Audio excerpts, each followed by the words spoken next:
Banaza is a short and ugly-looking ordinary merchant from an ice sky world who gets summoned to another fantasy ice sky world as a failed hero candidate with no special abilities. During his time in his home world, his righteousness makes the other humans around him worry for his mental health, as they do not understand why a man who is superior to all demihumans would go to such a length to help them. Demihumans, who are slaves to all humans, aren't allowed to use any currency in this world, but Banaza still gives his demihuman worker a big pouch of money for completing the given job successfully. The demihuman, of course, doesn't take the money, as he knows he will only get into trouble if the royal guards find out that he has taken money from humans. Still, Banaza insists on paying him and also brings his colleague Quinn to convince him to take the money. Unlike others, Quinn knows how kind-hearted and generous Banaza is, so she tells the demihuman team to go have a nice dinner with the money that Banaza offered them. They thank Banaza for giving them such a treat, but the other merchants, who have been keeping a close eye on Banaza, call him a hypocrite for pretending to help the slaves who are technically forced to work against their will. Banaza understands how the other merchants in the town feel about him, but he doesn't let it hurt his feelings and defends his actions, stating that he just wants all of the species to get along with each other. Suddenly, a miraculous event makes Banaza glow shiny golden in color and teleports him away from where he was, making his subordinate Quinn worry as to where he vanished off to out of nowhere. It is revealed that Banaza has just gotten ice skied from an ice sky world to another ice sky world to become that world's 198th hero candidate. As he makes his entry into this ice sky world, he finds himself surrounded by dozens of mages who welcome him to the magical kingdom of Clyrode. Upon learning that he was selected to be this world's hero, Banaza becomes confused, as he is just a merchant who is clearly not worthy to become one. The head mage assures Banaza that he is a hero who will have to assist them in their prolonged war against the Dark Lord's army. Before assigning Banaza to one of the hero's posts, the head mage asks one of his maids to bring the assessment crystal ball to learn about the abilities that Banaza possesses. Banaza reluctantly places both of his hands on the crystal ball, making it illuminate in white. Apparently, the hero candidates who are summoned in this world are typically given divine blessings by the gods that help them stand out and become one of the strongest of the generation. However, Banaza reveals to have given no such divine blessings, which terrifies even the maid who brought the crystal ball, as there has never been such an incident where a hero candidate is seen to have such ordinary statuses. Hearing the news, all of the maids who were responsible for summoning Banaza here are also let down, as the other mage team, who are just a few feet away, has been successful in summoning a person who possesses powers worthy of becoming the world's strongest hero. The hero with blonde hair who just got summoned gets full of himself because of his great stats and belittles Banaza for being an unlucky sore loser.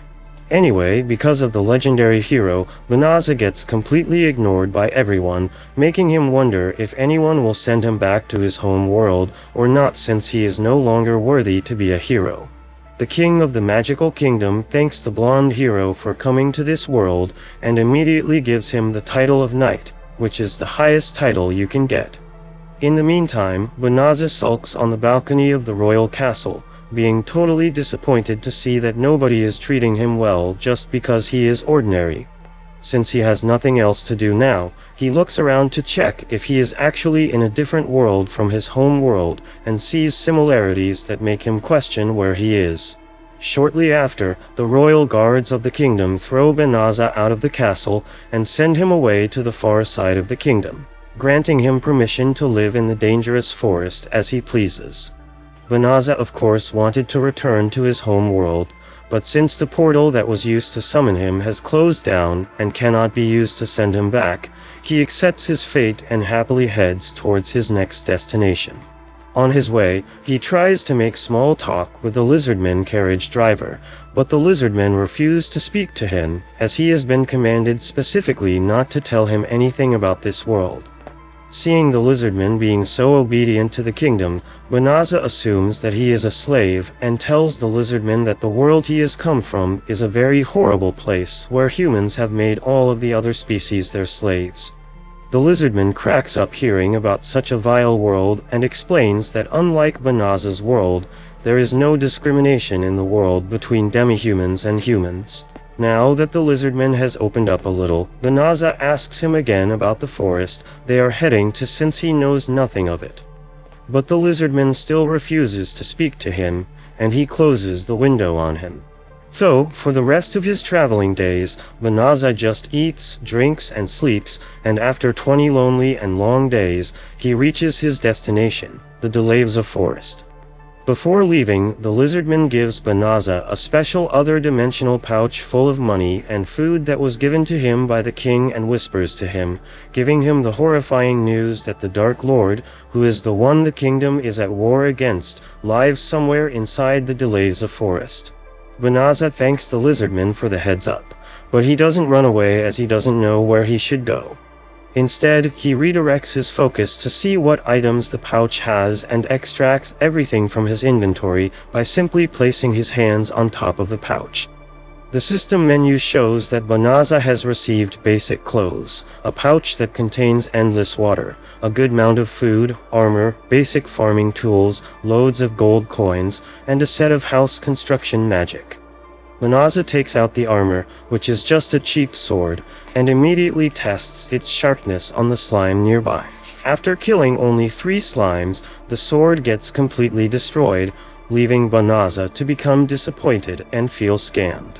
The system menu pops up again, notifying Banaza that his rank has leveled up to level 2, which has caused all of his abilities to increase to infinity.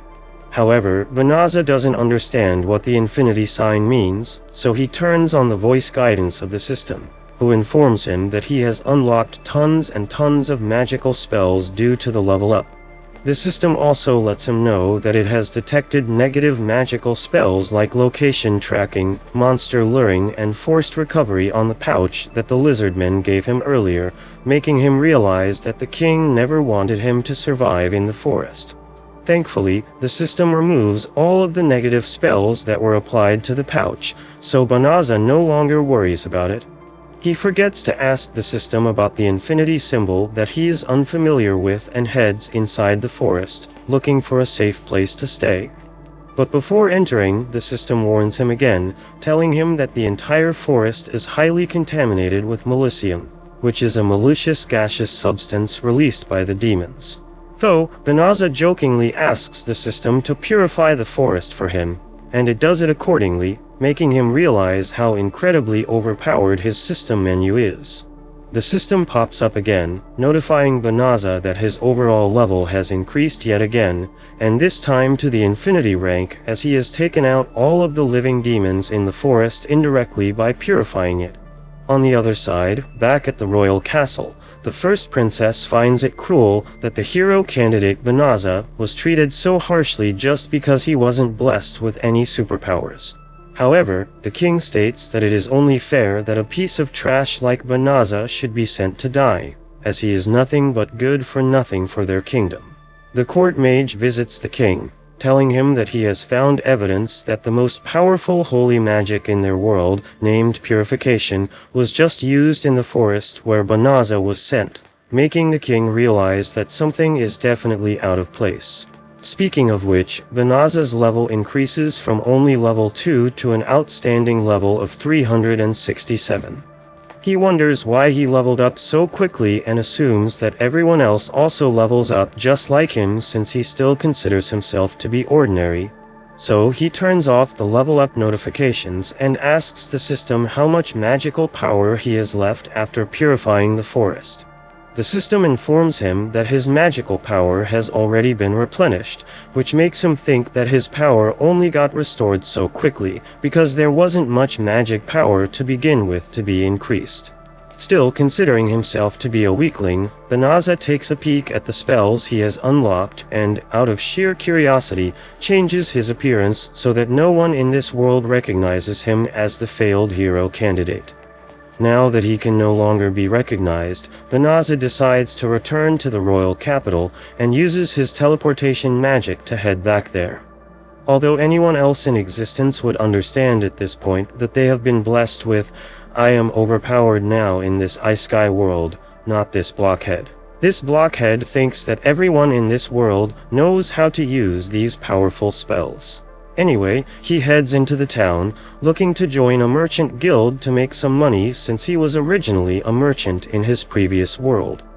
However, the system advises him to head to the Adventurers Guild instead, so he heads there and registers himself as Fleo, his new name in his new appearance.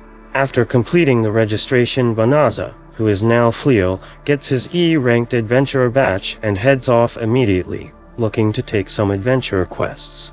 At that time, a little girl at the guild begs all the adventurers to escort her to the forest where the demon army resides, so Fleo agrees to take her there, revealing in front of everyone that she has the ability to use teleportation magic. Hearing this revelation, all of the adventurers are shocked to their cores, as they cannot believe that an E-ranker like him can use such a high-level spell that only a few sorcerers can use. A woman named Balirosa, a royal knight, gets too triggered by hearing Fleo's claims and tells him immediately to move away from the little girl, as she assumes that he is an imposter who is trying to take advantage of the little girl by lying to her. As all of the women inside the guild begin suspecting Fleo of being a human trafficker, he demonstrates to all of them that he can indeed use teleport magic and takes 5 of the girls, including the little girl, to the Delevza forest in the blink of an eye. A young mage who tagged along with him still gets suspicious of him and calls him a great sorcerer of the highest order who is hiding his abilities. The royal knight Balirosa also formally apologizes to him for acting so rudely without considering that he could have been telling the truth. Following her, all of the girls also apologize to him and promise to no longer be suspicious of him. The little girl notices that the forest is no longer surrounded by Milicium, to which Fleo tries to explain that he was the one who used the purification spell to clean up the entire forest. But the system stops him from revealing that information and tells him that the little girl in front of him is a demon who will definitely become hostile towards him if he gives her that information. The other girls who came with Fleo also realize that the little girl with them is a demon who has been hiding her true appearance, so they prepare themselves to kill her. As the little innocent reveals its true terrifying form and threatens to crush everyone to a pulp, all of the girls lose their fighting spirit instantly. But not the main character, as he is completely protected with his infinite plot armor. So he steps up to protect the others and teleports the girls away first before dealing with the demon. Refusing to die at the hands of the demon, he decides to go all out on the demon and summons all of his spells at once to use them on the demon, not knowing that his spells are completely overpowered. The episode ends with the question of whether the entire kingdom will be reduced to nothing because of such a wild decision. Not wanting to be killed by the wolf demon Fenris, Fleo summons all of his available magic spells, being completely unaware of how devastating the results would be as he still considers himself to be weak. Fenris rushes towards him to prevent him from activating the spell, but it doesn't work as Fleo dashes away from him, using another one of his insane magic spells. Fenris follows up with a tail whip, but once again it gets blocked by the self-unaware prodigy mage, who uses the spell called Magic Wall to stop the wolf demon from coming any further towards him. Fleo uses the whirlwind spell next to it, causing it to get trapped mid-air. However, Fenris, who reveals to also know some magic spells, uses the short teleportation spell to teleport behind Fleo and attacks him once again. But Fleo ensures that the demon doesn't manage to move any further towards him and uses a gravitational spell on it to make it fall flat on the ground. Realizing that this is the perfect opportunity to defeat her, Fleo wonders what magic spell he should use next. The system, being the most helpful thing ever, suggests Fleo use the subjugation spell on the wolf demon. Explain that the spell will allow Fleo to have total control over Fenris' thoughts and actions. However, Fleo, who has seen how slavery works in his past life, decides not to use that spell on the wolf demon. So he asks the system to come up with some other suggestions. The wolf demon, in the meantime, tries to activate her own magic spells, totally disrespecting the overpowered system that is in the middle of talking with the main character. So, system takes the liberty herself to cancel the spell of the wolf demon and continues her conversation with Fleo, telling him once again that he should use the subjugation spell. But Fleo refuses once again, giving up the opportunity to add a demon girl to his harem, and once again asks the system to come up with something else. But the system persists in using that spell over and over. Therefore, being left with no other choice, Fleo waits out until Fenris gets out of magical energy, making it easy for him to win without losing any blood. On the other hand, Fenris, who has given up completely, also gives up on her life, telling Fleo to just eliminate her, stating that a warrior like her who cannot fight has no right to continue living. However,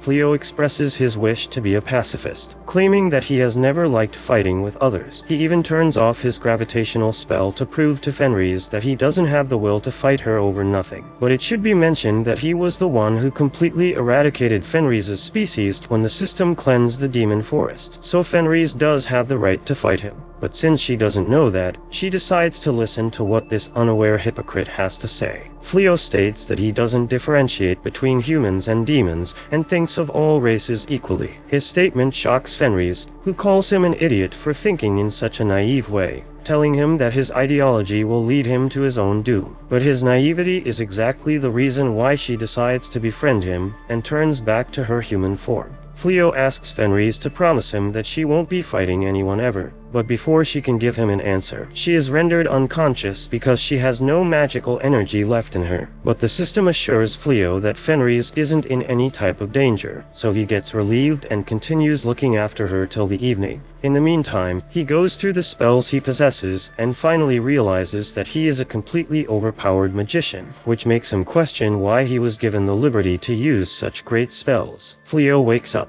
finding herself inside the tent, and as she sees that Fleo is just outside waiting for her, she goes out to meet him, as she realizes that he must have used healing magic on her when she was asleep.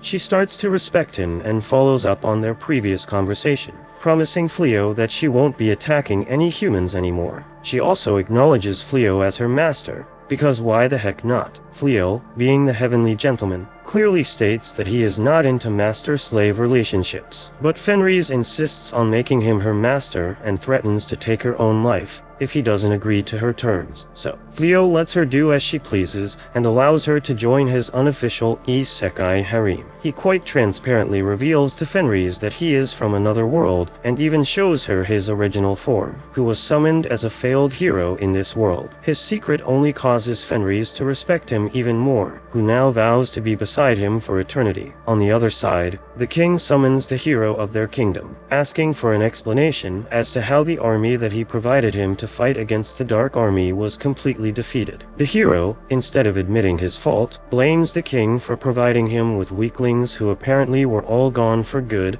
when they were in the presence of the demonic beasts. The king, who reveals to know that the hero was using the knights as human shields because of being a coward, doesn't like the fact that the hero blamed everything on the knights, calling them a bunch of weaklings. Realizing that this blonde idiot is not worthy of being called a hero, he wonders what to do with this loser. Moving on to Fleo's perspective, he returns to the city with Fenris in order to join the Adventurers Guild, as he would need money to eat and have a place to stay. They walk around in the local market, where the general public assumes that both Fleo and Fenris are couples, seeing them walk together. Fenris takes this opportunity to propose to Fleo and offers to become his wife, who will serve him her whole life. Before he can give her his answer, she grabs his hand, decides to be his wife, and walks inside the Adventurers Guild together.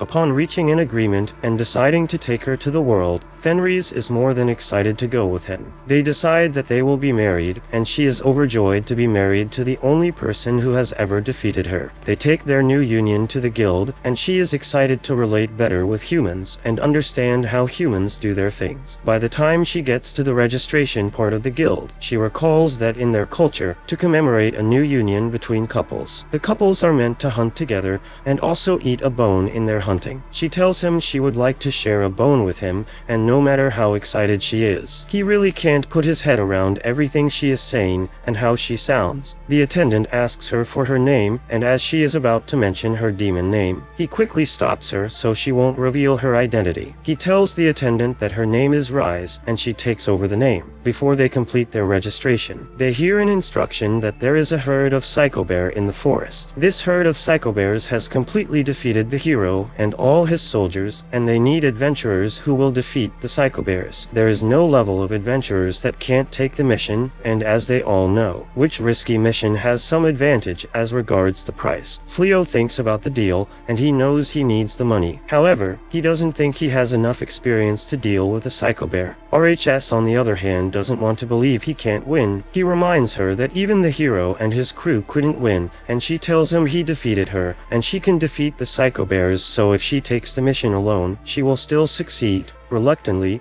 he decides to take the mission and teleport to the forest. By the time they get there, just as the guild master has earlier informed them, they find a hut where they can stay until they finish their mission. RHS barely cares about the mission, but the opportunity to spend more time with him. Just as they are about to enter the building, they hear a loud noise by the other side of the forest. They go to the other side and find out it is the same adventurers that they were with some minutes ago. The team of knights headed by Balirosa are against some psychobears. They try their best to win the fights, but the bears are bigger and stronger than they are. Before they get defeated, Fleo jumps in and kills one of the bears. The other bear tries to attack the others, but RHS jumps down and defeats it. Within a few minutes, they have completely defeated all the bears. Balirosa is shocked that it is the same person who had saved her and her team some minutes ago that had saved them again. She bows and appreciates Fleo, asking him how he had survived the demon earlier. She complains that she felt bad about how they had left him with the demon, but they had no other choice, and they are so lucky that he came through for them again. The more they talk about the demon, the more enraged RHS is. At that point, Fleo feels the need to introduce RHS, and he tells them she is her companion. Suddenly, a psychobear jumps at RHS from behind. Fleo calls her attention to it so she can defeat it, but when she turns and the bear sees the red light beaming from her eyes, it realizes that it isn't a great fit for her and she will destroy him. The bear quickly collapses in fear, and even RHS wonders what she has done. Fleo goes nearer and tries to find out what has happened. He asks the bear if he is scared of RHS, and if he acknowledges that RHS is stronger. The bear admits and submits itself to their governance. RHS feels that is very cute, and she wonders if it is possible they take it as a pet. As a result, Fleo uses his power to seal the bear's strength and also shifts its shape into a smaller pet. They take the pet, and Balirosa, feeling like they are so powerful, begs to have a conversation with Fleo. They take her to the house, and in the house, she asks if Fleo can train them. They confess that they are new knights and following the incident with the hero. The hero has refused to fight the Dark Lord if he doesn't have knights that are strong enough to defeat psychobears. He thinks about their offer,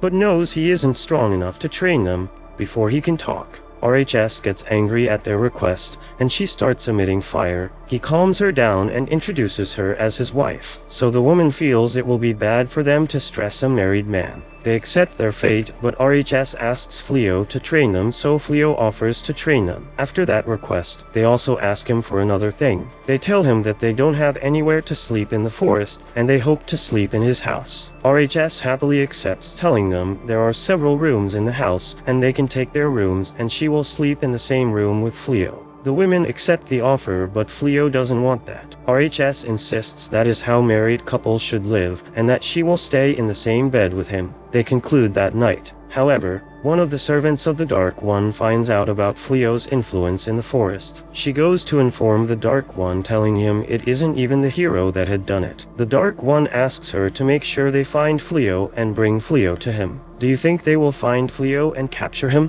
in his new house? Fleo wakes up in the morning, opening his eyes to find Reese, who has been staring at him with the gaze of love. The best waifu wishes her husband a very good morning, which causes him to get startled, as he didn't expect that she would be there waiting eagerly for him to wake up. Reese explains that it's natural for her to be beside him in the morning since they are a married couple now, which makes Fleo think of their wedding night when she came to him expecting some intimacy. But unlike her, Fleo wasn't prepared to give away his body and his eternal virginity, and that is why he rejected her, making her presume that he hated her beauty. Fleo explained that he didn't have any emotional attachment to her, but that only made it worse for him. Knowing that she might still do something without his consent, Fleo decided to sleep in the hallway. But Reese stopped him, telling him that if Balirosa and the other female adventurers found out that he was sleeping alone on his first wedding night, they may suspect that their wedding is fake. Hence, Fleo decided to stay, and ended up sleeping in the same room with a fine woman like Reese. Now back to the present. Reese asks Fleo, who is still concerned about his marriage life, if he would like her to help him get changed. Fleo claims to be fine doing it on his own. But Reese insists and starts doing plot-relevant things just as Balirosa enters their room. Perfect timing, I would say.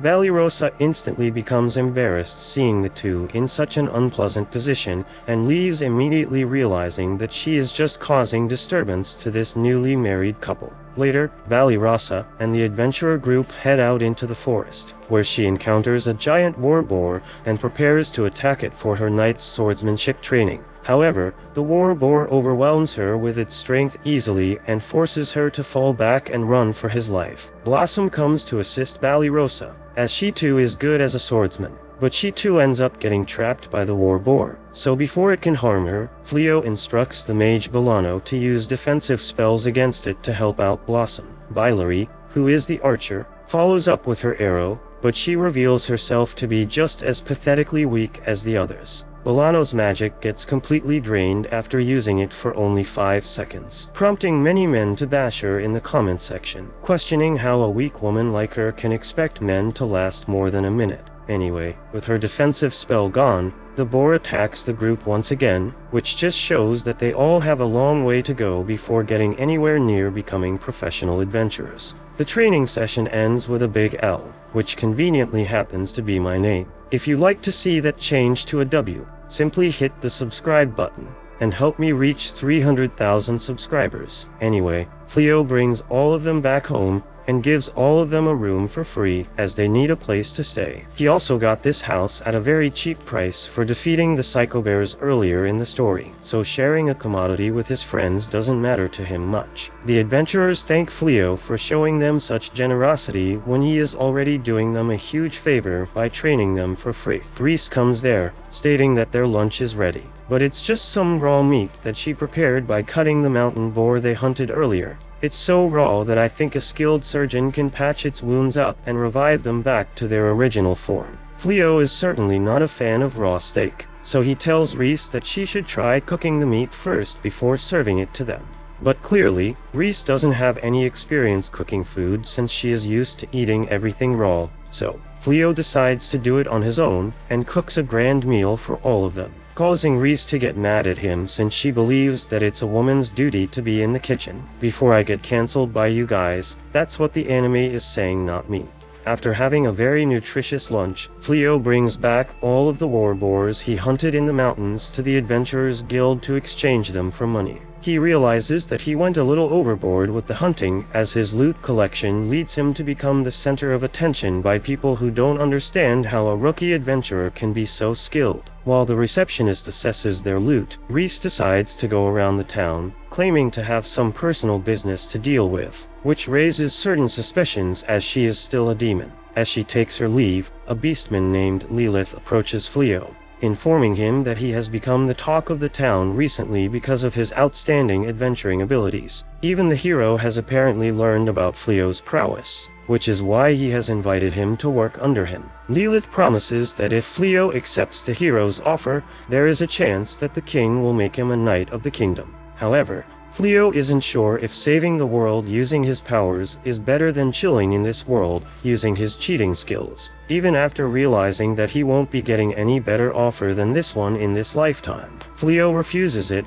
because he doesn't want to take part in subjugating the demons who belong to his wife Reese's race. He steps out of the Adventurers Guild, finding Reese, who looks completely worn out, making him assume that she was attacked by magical beasts or something.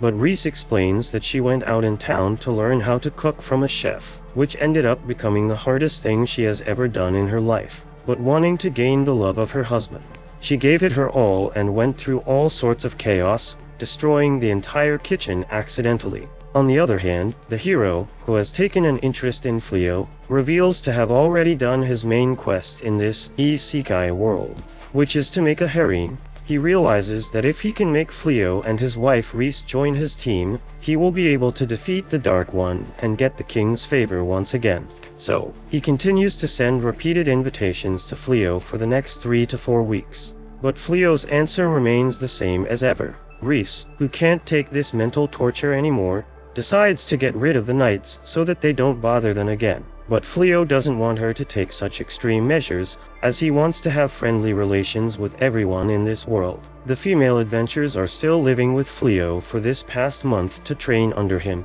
Blossom and the bunny rabbit occasionally help Fleo grow his cabbage farm by working as a part-time farmer there.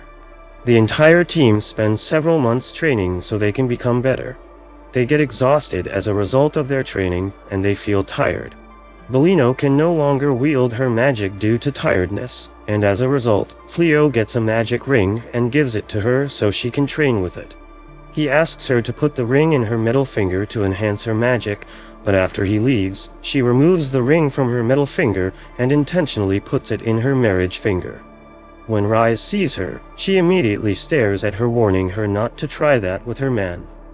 Also, Ballyrossa gets attacked by a sea-level beast. Although she knows she can defeat the beast without doing too much, she intentionally refuses to fight the beast and starts calling Fleo's name. Rise realizes her pretense and slays the beast. She approaches her, telling her that she knows she could kill the beast and she was only calling Fleo's name because she was craving attention and she wanted it. They return to the house that evening after all their argument. They are welcomed home by a dinner specially made for them by Rise. When they all get a taste of the food, they are amazed at how awesome it tastes. They admit that they have barely eaten a meal that nice, and Fleo is shocked that Rise can cook. He comments that he didn't know she had that many skills, and she also admits that she never felt the need to learn because she had always thought she could use her magic to prepare meals. However, when he went on his trip, she decided to take a class so she could provide for her husband's needs. And moving on, she realized it was a good investment. She asks them to dig into the meal and also tells Fleo that she has another meal that she had prepared specially for him. She recalls that when she was in the kitchen, she was told by the chef that there was a meal and that if she prepared it for her husband, it would make him fall in love with her. It is curry stew, and she also tells her that she should add a love portion to the stew. As she was advised, she prepares the meal with the portion and serves Fleo. Fleo enjoys the meal, and he appreciates her greatly for it. Unfortunately, Uluminas, the right-hand demon of the Dark Lord, arrives at the mount to find out the man destroying their territory. She is shocked to see Fenris, one of the greatest demons, eating and dining with humans. She can't believe her eyes, and she goes closer to get a better view. Just as she has assumed it is Fenris, before she could even think of what to do, Fenris appears behind her, asking her what she is doing in her territory. She is startled seeing Fenris and she shifts aback. Fenris asks for the reasons behind her visit and invites her into the house. Fleo, who doesn't realize that he is with another great demon, treats Uluminas well and serves her tea. When Uluminas drinks the tea, it is too hot for her. Rise doesn't care about all of that, she is more interested in Uluminas' mission. Uluminas asks her what she is doing there, and she brags that Fleo is her husband. Uluminas eventually narrates that she has been hearing several things about the forest, and she was sent by the Dark Lord to confirm what is happening. Upon getting to the forest, she found out all the demons that had been situated there had been destroyed. Fleo chips in that he was the one who used his purification power to destroy the demons there. Uluminas is shocked that Rise is still with Fleo despite knowing that. She asks Rise if she knows that her elder brother, Fingeril, and his entire crew are part of the demons that were killed because of the purification. When Fleo finds out, he is shocked. He turns to Rise asking her if she knew about that. Rise admits that she knew. She says that she knows not all humans could use that much purification power, and if anyone could kill her brother, it's Fleo. However, it doesn't affect her love for Fleo, because she wasn't the one who asked her brother to be a coward and die that way. Also, Her brother is the type of person who would hate to be pitied in death, so she won't like to do that. Again, she reaffirms her love for Fleo. Oluminous tries to use her power to confirm Fleo's skills, but his skills are hidden. As a result, she asks Fleo for a duel, and she plans to use that opportunity to kill both Fleo and Rise, because Rise has also betrayed them. Fleo refuses because he thinks he is too weak, but Rise refuses because she thinks Oluminous wants her man. At that moment, Bellino and the other knights reveal that they had been eavesdropping on the conversation, and they are shocked that Rise is Fenris. Fleo eventually agrees to the duel, and Oluminous gives him the rules of the duel, which is that the first to surrender loses. She jumps up and uses her cat claws to attack, but Fleo disperses her attacks immediately and uses the heavenly bounds to hold her captors on the sky. She is shocked to be defeated in such an embarrassing matter, so she surrenders and leaves. The following day, the knights have an intimate conversation with Fleo. Fleo apologizes for deceiving them about Rise's identity and admits that they must report to the king. He doesn't intend to stop them from that duty and asks them to do what they wish. However, they inform him that although they have their duty, they can't also turn their back on someone who has been helping them for a while. Rise has been instrumental to their growth for the past month, and they don't see her as a threat, so they aren't reporting her. Before they could finish the conversation, Rise noticed the dragons of the Dark Lord outside. They all go out, and they find out Oluminous has come to attack them for going against the Demon Lord. While Oluminous brags about the strength of the dragons, Fleo is more excited that he is seeing a dragon as he hadn't seen one in the real world. He calls a strike and kills most of the dragons, while the others run away, leaving Oluminous on the ground. Oluminous is shocked that one man could destroy the strongest army of the Dark Lord. She calls back the remaining dragon so they can leave with her, but the dragons do not respond. Blossom complains that she wishes to kill one of the dragons so she can get the rank of a dragon slayer, and Fleo asks her to throw her weapon. He accelerates the weapon with his magic and kills the dragon for her so she can get the title. The others beg for the same opportunity, but the dragon has left. The Dark Lord watches the entire scene and wonders what kind of person Fleo is. He plans to attack Fleo next. Will he succeed? Fleo sets up a barrier around his house using his overpowered magical abilities in order to stay protected, just in case some other dumb bitch like Oluminous decides to attack them with a demon army. Although Reese thinks they don't need to worry about any unknown intruder, not only Fleo, but Reese herself is strong enough to take down noisy cats like Oluminous. Even thinking about that sassy cat makes Reese mad, so she moves on, telling Fleo that he should have punished Oluminous rather than sparing her life like the king-hearted hero he is. Fleo states that he wasn't being kind at all, explaining that earlier, when he learned from Oluminous that he, or more exactly, his system, was the one responsible for eliminating not only Reese's brother, but also the entire demon army, it made him feel responsible and filled him with guilt. It also made him realize that the revenge that Oluminous is seeking is completely justified. Hence, he chose to not harm her anymore and let her walk away. But it's all good since Reese herself isn't very bothered about her brother's death. So, Fleo moves on and focuses on what's more important, the big, jiggly melons just hanging there blissfully. Back at home, all of the adventurers are looking at Blossom's status, who seems to be too proud of herself as she has achieved many new stats, and also a new title called the Dragon Slayer for beating one of the dragons in Illuminus's army earlier. Although it's all thanks to Fleo's overwhelming support that Blossom was able to beat a dragon using a farming tool, she is still proud of herself.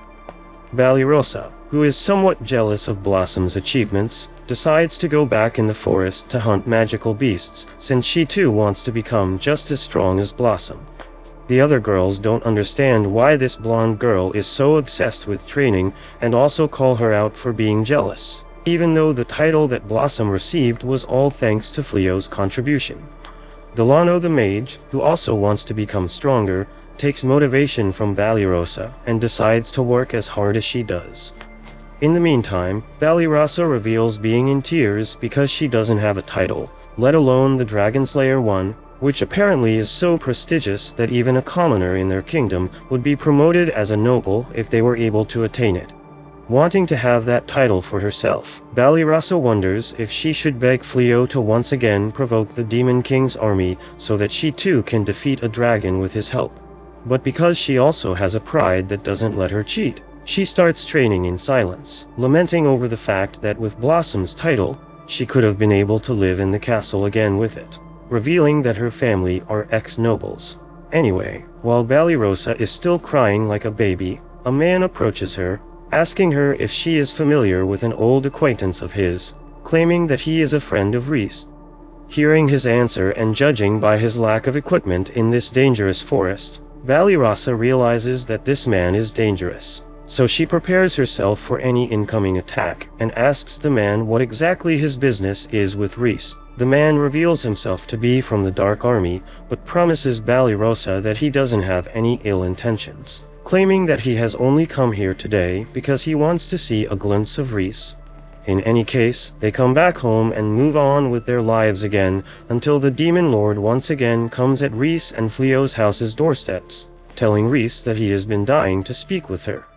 Fleo also greets Gaul and shows him the way inside their house. While drinking tea, Gaul, with a death stare, sarcastically thanks Fleo for defeating his subordinate Ulaminas and his army of demons, to which Rhys asks Gaul if he perhaps wishes to avenge Ulaminas's defeat.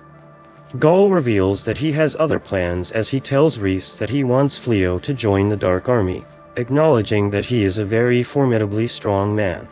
However, Fleo refuses the offer right in Gaul's face, even though it's a personal invitation, and explains his reasoning, stating that he doesn't want to fight on anyone's side, not even humans, because he has no clue why the two races are at war in the first place. Gaul explains the reason for the war, telling Fleo that the war between humans and demons has been going on for the past 500 years, ever since the first Demon Lord came to this world.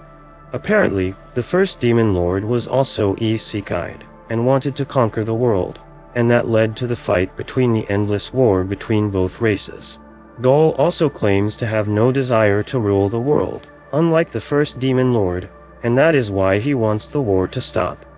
But at the same time, he has a huge sense of responsibility for the demons of his kingdoms who are on the verge of being oppressed by humans, and that is also why he wants to protect them at the price of continuing the endless war. Understanding Gaul's point of view and recognizing his overpoweringness, Fleo still decides not to join the demons, as he still considers himself to be a pacifist. So, Gaul stops insisting for now and takes his leave, telling them that he will come another day to Fleo with the same offer in the hope that the answer won't be the same. Balirasa, on the other hand, who has completely lost the state of her mind being in the presence of the overpowered Demon Lord, loses consciousness for a whole day. But on the very next day, she once again finds Gaul in their house's kitchen, having breakfast with Rhys and Fleo very casually, leading her to lose consciousness again. Gaul realizes that he is intimidating the poor girl too much, so he approaches her with the goal of making her his friend. He keeps approaching her every day, but she continues to run away for her life every time because her only wish is to be in Fleo's harem. The king finds out about the close friendship and interaction between the Dark Lord, Lord Gaul, and Fleo, and he gets very jealous. He assumes that Fleo has decided to take revenge against the way they had treated him when he first arrived, and he has decided to ignore their invitation and follow Lord Gaul instead. He decides that if Fleo doesn't want to work with them, it means Fleo is working against them, and he plans to make Fleo regret that. In anger, he assembles all his armies and tells them to visit Fleo's house and fight against him. The princess, on the other hand, doesn't think things should be done like that. She tries to counsel her father as to the best way they can deal with issues like that, and reminds him that if his assumptions are wrong and Fleo hasn't joined hands with Lord Gaul, and they attack what Fleo has planned, he may eventually get pissed at them and join Lord Gaul. In anger, the king asks her what she thinks should be done in that situation, and she suggests that they should peacefully match Fleo's house and convince him to join them. Her father screams at her. He is tired of the weak ways she responds to issues and reminds her that weak controversies and ideas can't govern the country. If you want to make a stand, you have to make it violently and with so much grace. He warns her about her weak ways. Before she can talk, The hero arrives and says he is ready to fight. He asks the king to give him the troop so he can control Fleo and ensure that Fleo joins his troop. Without considering what his daughter has told him, the king falls for the hero's superiority complex and sends his armies out to find Fleo. On the other hand, Lord Gaul prepares to hoist Fleo again. As he is about to leave his quarters, he meets Uluminas, who is so angry about Lord Gaul's unfounded kindness and love towards Fleo.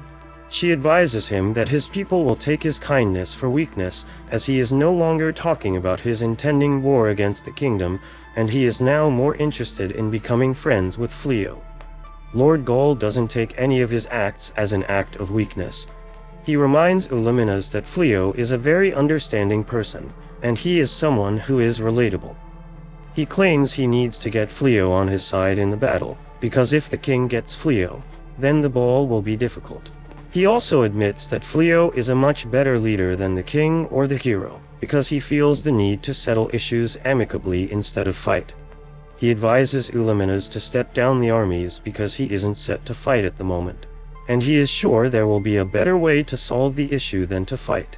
He leaves his home and proceeds to visit Fleo. On the other hand, Fleo keeps working on his dragon skin at home, and Rise comes to meet him. She asks him what he is doing, and he explains to her that he wants to ensure he does the skin well so he can sell better. He intends to make it a creative business for them so he can take care of his family in such ways. He also tells her the expenses they will have to cover.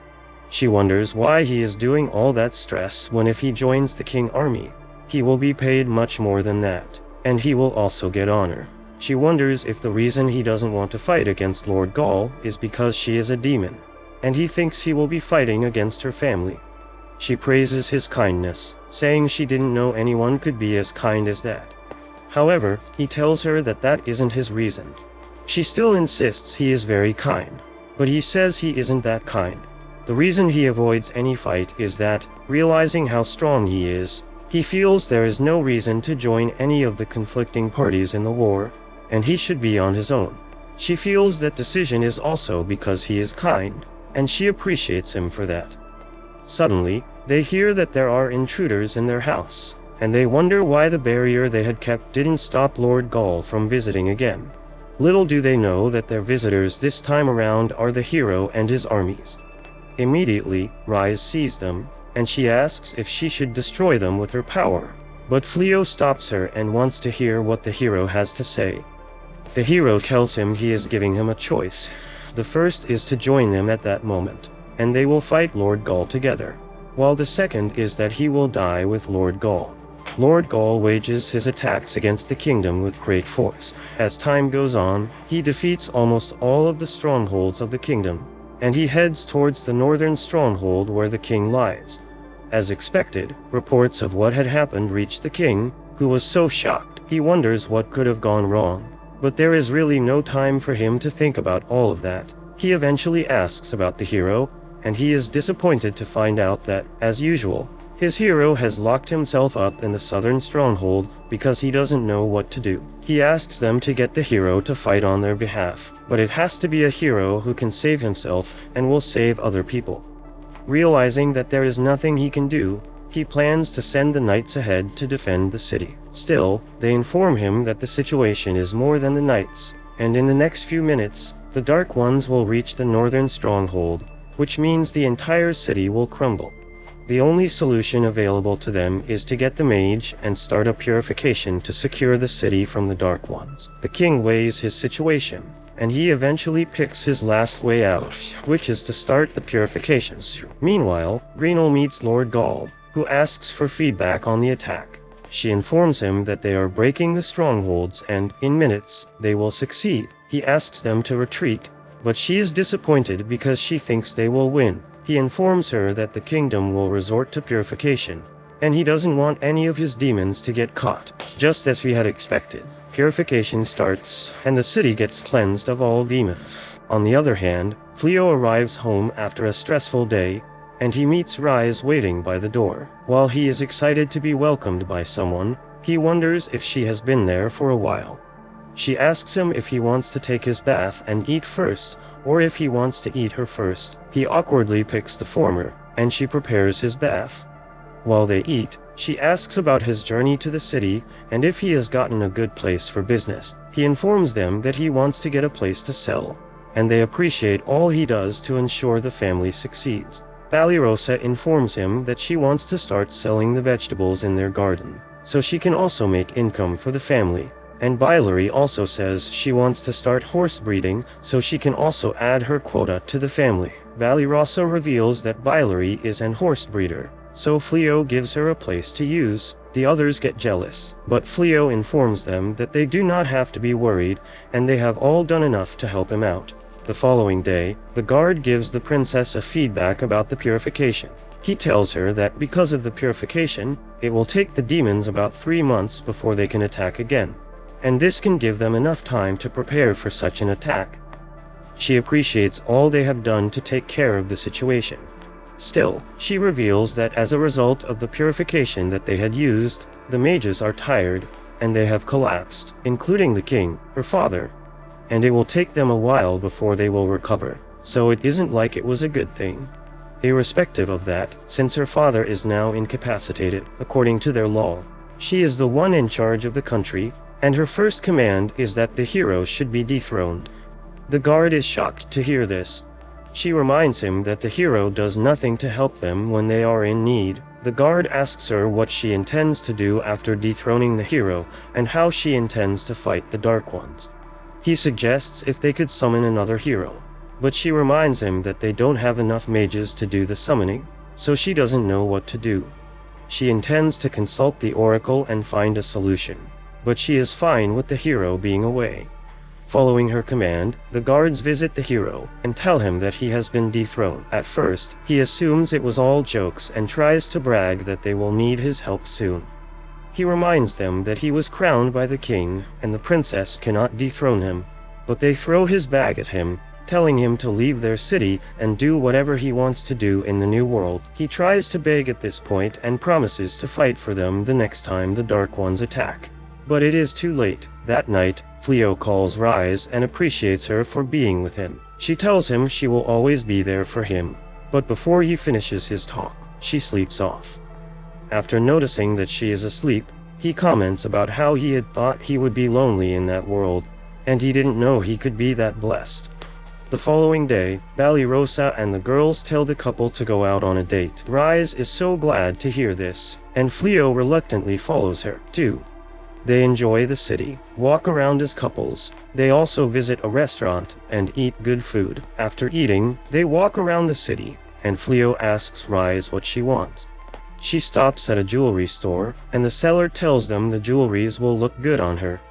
He takes one of the brooches and gives it to her as a gift, which makes her very excited. Upon getting home, she stares at it repeatedly that the other girls, despite being happy that she had a fun day, are also jealous of her fortune. She gets so tired that night that she jumps on Fleo's bed and sleeps while holding on to him. He admits that he can't sleep that way, but he leaves her since she is tired. The next morning, the hero, who has been banished from his hero status, knocks out the knight, who was guarding the royal castle's treasure room, and enters there with his busty little girlfriend, who doesn't even have a name in this anime because she doesn't get enough screen time. Anyway, while searching for valuable treasure to steal, the hero curses the first princess for kicking him like that by taking advantage of the king's absence. His girlfriend accidentally refers to him as the hero, which greatly offends him as that status has been officially stripped away from him. She tells him not to be let down like that and encourages him to climb up the ranks once again to re-earn his hero status. Thanks to her motivation, the hero gets his spirits up once again and reveals that he intends to defeat the Dark One so that he can reattain his hero status and live happily once again. So, he continues looking for any valuable treasures that might allow him to defeat the Dark One, telling himself repeatedly that he is special because, unlike anyone else, he was chosen by the gods to be the hero. He gets jealous of Fleo for having magical powers that he cannot even use, which makes him wonder if he will ever be able to become even nearly as powerful as Fleo is currently. A mysterious voice seeks out the hero at that moment, asking him if he desires power. As the hero replies in the affirmative, the voice tells him that if he releases her from her restraints, she will bless him with all the powers he can imagine. Although this is clearly a very cliché bait given by any evil villain, the dumb hero of course falls for it, being oblivious to how deceiving the people of this world can be, and follows the instructions of the voice, heading to a secret room that leads to a sword. The voice promises that she will fulfill any of his wildest desires if he draws out the sword. So, the hero happily takes it out, releasing an immeasurable amount of air that turns into an evil djinn named Haya, who supposedly was locked inside that sword. Now that Haya is released, she reveals her true self, telling both the obviously dumb hero and his dumb side chick that she is the primordial demon who commands light and darkness. But being a djinn, she of course has to fulfill her Aladdin's 3 wishes, so she asks the hero what the 3 things are that he desires the most. As both Haya and the hero give off a menacing smile, the hero makes his first wish, which remains undisclosed for now. On the other side, the first princess summons the oracle named Ursua, telling her about the kingdom's current troubles. At the very moment, the princess begs for the oracle's help in finding a way to save the kingdom. Every single one of them present there gets bound by a mysterious collar, making the princess realize instantly that someone might have entered their royal castle's underground treasury. The oracle reveals that what they are wearing is called the collar of sacrifice, which the djinn Haya uses to behead a certain number of victims in exchange for granting wishes.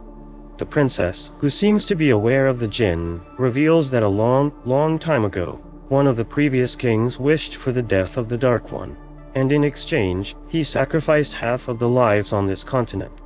Realizing how wicked and evil the djinn is, the mages of the continent sealed her, sacrificing their own lives in order to do so. But now that someone has released that seal that can no longer be undone since all of the mages in their kingdom are out cold for the next 2 months, the princess wonders how she will get past this catastrophe. She seeks the oracle's help, who uses her powers and suggests that the princess find the true hero, claiming that he will be able to help her. The kingdom's advisors instantly realize that it must be Fleo, who is known to be immensely overpowered in both strength and magic. But upon learning that he has been deliberately avoiding working under the king and the hero, the princess decides to go find him and convince him to come help them. While she is on the way to find Fleo is busy selling a shield to a local armor shop owner and showing off his merchant skills. He manages to also convince the shop owner to buy many more of his monster loot items and the goods that he has been procuring here in this small town. Balirosa and Reese, who have been watching Fleo converse with the shop owner, find it surprising to see how skilled and talented Fleo is in every field, including trading. Reese, who knows about Fleo's past, tells Balirosa that Fleo was once a merchant, which explains why he is so good at trading. Balirosa only gets jealous of Reese's gloating and wonders what her own life would have been like if Fleo were her husband instead of Reese's. Reese, who doesn't even want Balirosa to imagine having Fleo as her husband, makes it clear to her that only she can have him.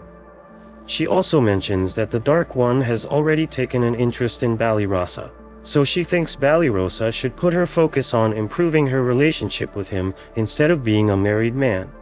Balirosa, on the other hand, who was oblivious to that, gets dismayed as she cannot believe the Dark One, the most evil demon lord, has taken an interest in her and wonders if she will be forced by him to do things that she cannot even imagine. Fleo makes his return, having sold the dragon scales shield, and thanks Balirosa, especially for telling him about the armor shop earlier. Now that the job is done, they begin to walk back home when Reese becomes upset, realizing that if Fleo gets busy working as a merchant again, he won't be spending as much time with her as he used to. Fleo comforts her, saying that he will make sure to occasionally go out hunting with her, and also promising her that they will hang out together whenever he gets the chance. At that moment, Jin Haya approaches Fleo, informing him that she has come here to take his life on the hero's first wish. As she attacks Fleo with her first strike, Reese comes up front to protect him and takes the hit, leaving her injured badly as a result. Fleo, who is completely taken aback by this sudden turn of events, desperately tries to heal Reese, but as nothing works, he asks the system for an explanation, which tells him that Reese's injuries are too severe to be healed. Thankfully, the system comes in handy and informs Fleo that, in his stead, it has mastered primordial light and dark magic for him. So, he gets up, tells the evil Jinn that he won't forgive her, and gets ready to take revenge. Best Girl Rise had just been attacked. Now would Haya get away with it, or will Fleo introduce her to his fist? The episode starts with Haya's attack. Fleo couldn't react fast enough to it, and the next thing he knew, he was watching Rai's blood being spilled, and the gift he gave her breaking on the floor. He remembers how Rise pledged her life and loyalty to him. She was the first one in this foreign world who believed and stayed with him. She was even so happy when they pretended to be husband and wife. Even if he was the reason all her siblings died, Rise still chose to be with him. Fleo hugs Rai's wounded body, and he tells Haya that he will never forgive him. Meanwhile, a status screen appears telling him that he has mastered primordial light and dark spells. Surprisingly, Fleo's new skill activates and a magic circle appears over him, announcing that time will be reversed. Slowly but surely, Rai's body vanishes into nowhere. Meanwhile, Haya was surprised and confused as to how a human can use a time reversal spell. She was about to ask Fleo who he really is, but Fleo just punched her in the face. She stumbles back with blood flowing from her face, but Fleo quickly follows up by stomping her into the ground. Fleo's face was full of calm hatred, and Haya casts a spell, spewing out darkness from her hands. Unfortunately, Fleo dispels her spell before she can even finish casting and grabs her in the head. Who is this human manhandling her like this? She uses another skill to peek at Fleo's status windows, but what she saw just confused her more. All of his stats are infinite. Fleo slams her into a wall, delivers a heavy punch in her stomach, and then uppercuts her to the air. Meanwhile, Rise finally wakes up without a scratch on her. She has no idea what happened. Balirosa quickly asks her how she's doing and also explains how Fleo's magic had healed her. However, he is now currently busy. They watch as Fleo uses Haya's body as a punching bag, pummeling her with strikes. Haya's blood splatters all around her, but Fleo doesn't even stop. Rise is very touched as to how Fleo is mercilessly fighting for her.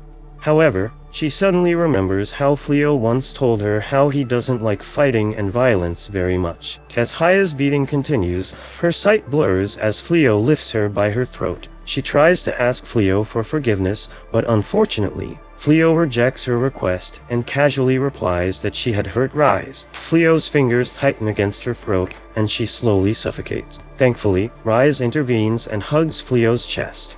She begs him to stop. This finally gets through Fleo's mind, and his hand slackens, dropping Haya to the ground. Fleo was shocked by Rai's actions, but Rise tells him that she is indeed happy that he is angry and fighting for her sake. Even so, Fleo's kindness was the reason they were together in the first place. He could have killed her when they were enemies, but Fleo just forgave her. Thus, she wouldn't forgive herself if he would lose that kindness because of her. Fleo kneels in front of her and wipes away her tears. He couldn't believe that she was actually alive. Rise smiles and promises that she is okay.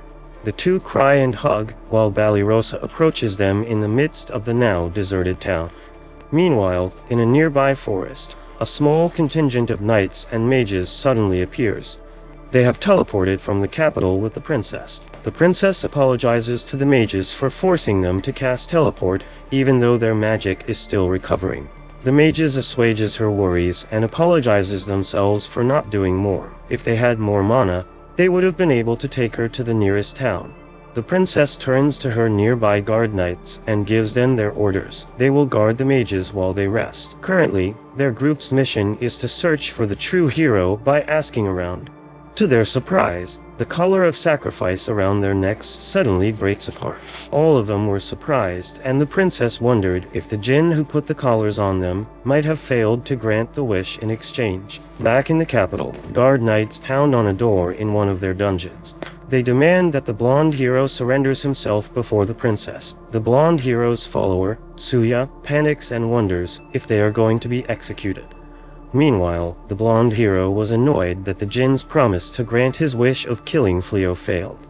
To their surprise, another voice abruptly emanates from the room where the jinn came from. The voice giggles about the fact that the jinn failed. Dark smoke leaks out from the room and wraps around Tsuya, causing her to faint. After a few seconds, she gets up again, but with a whole new personality. Someone else had taken over her body. The new Tsuya examines her body, and then casts a spell to change her clothes. The stupid blonde knight is wondering what is happening to his companion, and he asks her if she can use magic now. However, Tsuya just thanks her for releasing the Jinn seal and casts a spell on him.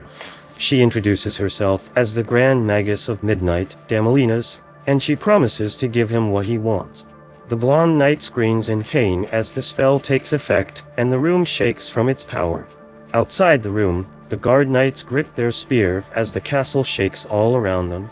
All of a sudden, the wall explodes as the blonde knight emerges from it, now transformed into a huge monster. Damalinas laughs evilly and compliments the knight for his new looks. She then rides on his shoulders as he climbs up the castle. Damalinas plans to punish the royal family who sealed her away. When they reach the ground floor, Damalinas notices a teleportation circle vanishing in front of them. It seems that her target had escaped. Nevertheless, she still hasn't given up. Back to Fleo's location. The citizens slowly return to their damaged town. Haya also wakes up to find Fleo looking down on her. She quickly gets up and begs for mercy. She asks them why he healed her, but Fleo just points out that Rise is fine now.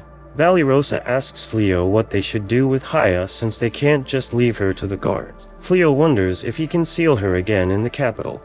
Haya was surprised that he knew about that, but Fleo explains that he looked in her memories to know why she attacked them. She saw how the blonde knight had freed her in exchange for the wish. If he just returns her to the castle, something similar might happen again. Thankfully, Rise has a solution. She jumps into Haya and pronounces that she will now be Fleo's servant. Fleo tries to interfere, but Rise stops him. After all, a Jinn would be a good asset to their group. Fleo asks her if she's truly okay with that, but Rise is actually just frustrated that it's her own weakness that caused her to be defeated. Reese finds it rather frustrating that she lost and blames everything on her own weakness, which shocks both Fleo and Valirosa, as they cannot believe how easily forgiving this girl is. Since she has forgiven Haya already, Fleo himself no longer holds a grudge against Haya and considers making Haya his ally, or more precisely, his new servant. He holds out his hand to her, telling her to promise him that she will never take anyone's life again. At first, Haya is shocked by Fleo's kindness, just as Reese was once, and just like her, she too falls for his kindness. Up until now, Haya has always thought that humans were a bunch of greedy creatures who only wanted to meet their desires at any cost. But seeing Fleo, her perspective changes, and she again starts to believe that humanity still exists. Haya gets up on her feet and refers to Fleo as the transcendental being because of his infinite powers. She expresses her wishes to see what he will accomplish in this world with all the worldly powers he has, and then pledges her soul and her body to be under Fleo's care. Fleo becomes flattered by Haya's words and makes up with her, apologizing for getting carried away earlier when he kept smacking her around like a sandbag. Haya doesn't want Fleo to apologize, as she knows she completely deserves each and every punch. Moreover, those punches also excited her feminine side since she has never been backed up into a corner by a strong man before. As the excitement of even thinking about Fleo getting mad at her again grows, Haya makes happy noises in her mind and starts smiling in a creepy way. Reese realizes that this 1,000-year-old Jinn is having some perverted thoughts about her husband, so she makes it clear to her that Fleo is only for her to have. With everything settled, Fleo takes a look around the town and notices how everything in their surroundings is in shambles because of his and Haya's battle. He takes responsibility and decides to use the time reversal spell on this area to fix everything back to its original state, just like he used it on Reese when she got injured. However, Haya interrupts him from using that spell, telling him that if he does so, it will complicate things as the time reversal spell only moves time within a specified area, and that means that a discrepancy will be created between the areas, which can lead to unwanted accidents. So, she suggests that Fleo only use the time reversal spell on a single person, as in that case there won't be any sort of side effects. She also reveals that the time reversal spell was never meant to be used by any human but by gods, and that is exactly why it has to be used with precautions. Fleo doesn't want to know why he has such godly abilities and asks Haya if she has any idea about it. Haya, who has already seen Fleo's stats, reveals to him that he has infinite stats and skills, so she refers to him as the Exalted One, putting him in the highest regard because of his wisdom and authority. Fleo, who didn't know that the horizontal 8 sign was the infinite symbol, realizes that he has indeed somehow become a transcendent being. He also learns from Haya that he can use total acquisition magic, which means that whenever he is hit with a spell, he is able to learn that spell in an instant, which explains why he was able to learn all of Haya's magical abilities during their fight.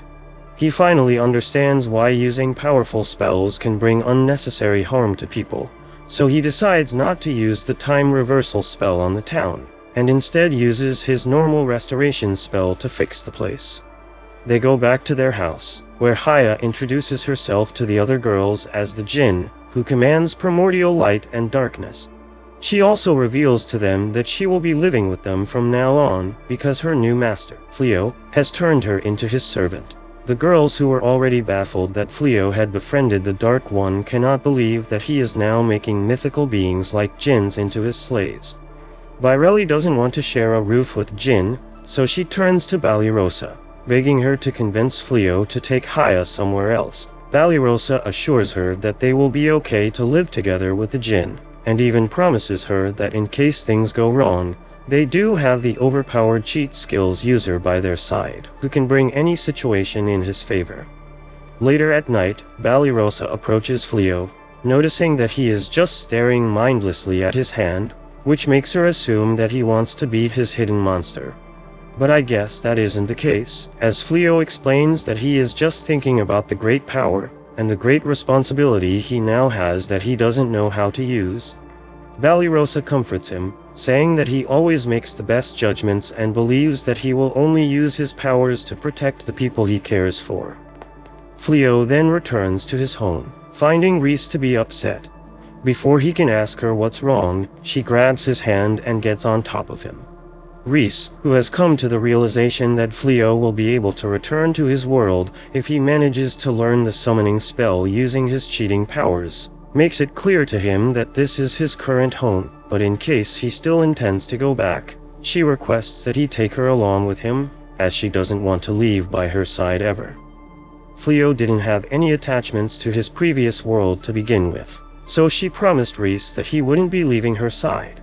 He gives her a hug and expresses his desire to make her his real wife, as he has now realized how much he cherishes her. As both of them realize that they share the same feelings, they kiss each other. Fleo gets ready to share his protein juice with Reese, but out of nowhere, Haya enters the room at that moment, claiming that she wants to see her master's hidden monster, and ruining the moment for all of us. Reese actually decides to erase Haya from existence, but Fleo stops her just in time, telling her that they can always do the thing later. That's it for this video. Thanks for watching.